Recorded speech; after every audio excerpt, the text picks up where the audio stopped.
Welcome to the kitchen. Today I'm at Seviroli Foods, and I am with Anthony Mingone, who we happen to know each other. But now you've got this brand. Yeah, well, we since what, 7th grade? 7th grade. Yeah. But now here's the thing: you've got this real nice gig here for a year or so. A little over a year, and I thank you for this. Well, no, but it was a perfect fit. Joseph Seviroli said, "You know somebody that would be perfect for director of research and development and our corporate executive chef." Did I say that right? Yeah. Wow. Wow. And I said, yeah, I know just the guy. I'm like, no, it doesn't say that. We got to write that. And there's no cue card, so I need a little help. But I got it right. All I know is my friend Ann. Now, we came down, we got a tour. I got to see some really cool things. We've seen raviolis, we've seen tortellinis, cannellonis, manigottis, pasta sheets, thank you so much, another country you heard from. All kinds of cool stuff, and the specialty here seems to be stuffed or filled pastas. All right. Now, one of the things we saw outside was a manicotti, and the part for the uninitiated, manicotti. Or from Jersey, Manicotti. Manicotti. The thing about it is, though, this brand new machine, I was here a week ago, you guys were getting the machine up and running for the whole pasta sheets. Our pasta sheeter now, what we call it is a triple cooker. Amazing, absolutely amazing. You can fit that many more feet of pasta dough in our cooker. Well, I was here, they were just putting it together. They were just getting up and running. Then I come back this week, it's up and running. It's amazing to me. And I can see that they can adjust outside on the line the width of the pasta sheets. How far you can cut it. Right. We can adjust fill ratios, fill rates.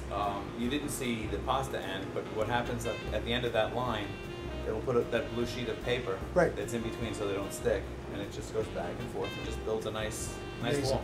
Now the thing about this is today we've got some manigottis cheese filled here. Correct. And they're 4 or 5 inches long, a certain diameter, a certain fill size. But that can be adjusted. You can make them larger, smaller, pretty much anything. Amazing. Now, how many do you think an hour do you make of these? With the new machine, we're probably at 50% more capacity, but I can't tell you right yet. Joe gave me some math. He said 150 times 60 or somewhere in that vicinity. Does that sound right? 150 times 60. An hour or something like that? Probably. All right. Neither one of us knows. He would know better. He bought the machine. Okay. 150 times 60, that's how much? 6 times 15, yeah. Well, 3, 6, 9, 9,000 pieces. 9,000 pieces. I want to make sure, because the last thing I need is Joe calling me on my phone and telling me, let's see. Wait a minute. There's a great phone. There's everything on here. Let's see. So we're on the phone, 150, yeah, got his directions here. 4,500 pieces. You did 30. Times 60 is 9,000. Okay, so it's 9,000. All right, we did. We're right now. We're just checking. What are you laughing at there? Yeah, I asked him to get us directions. He goes online and he's telling me Merrick or Meadowbrook Avenue, Road, Lane, Parkway, Highway. We went all of them, and we ended up an hour away from you. Got here? Yeah, we got here. Yeah, it was all you. All right, so anyway, we're going to make these manigottis today.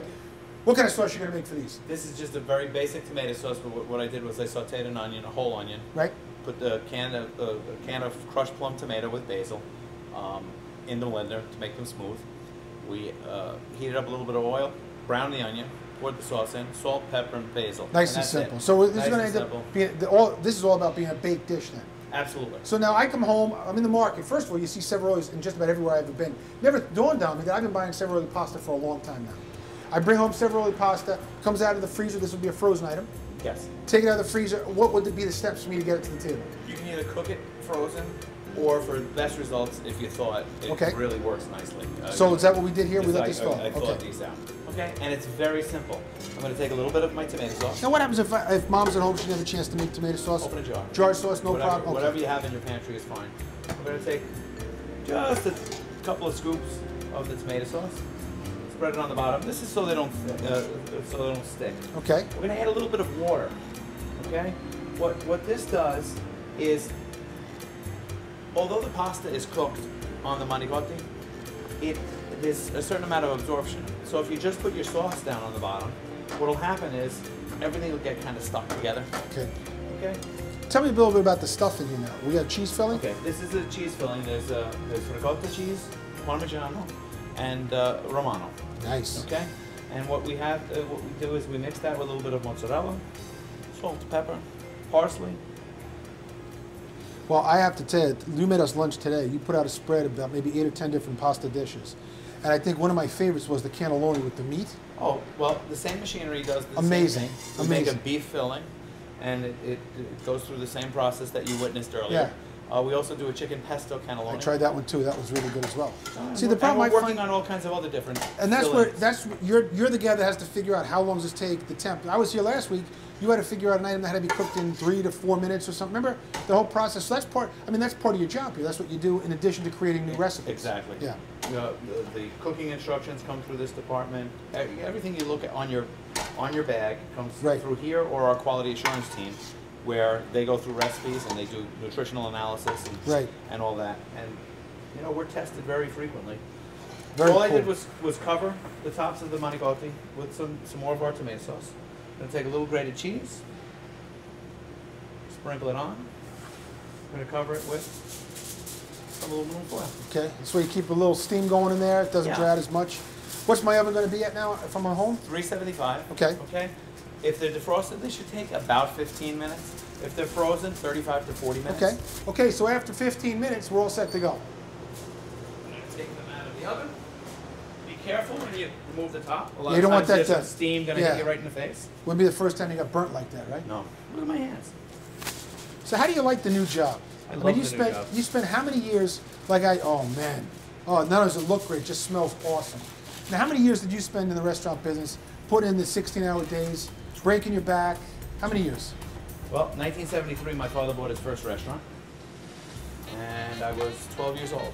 By the time I was 13, I was working there during my summers, and I spent 28 years. Bussing? 30 years. Waiting tables, bartending, dishwashing, cooking, prepping, everything, whatever it took. I mean, that's what I learned. I always tell you that. I learned the restaurant business from your dad.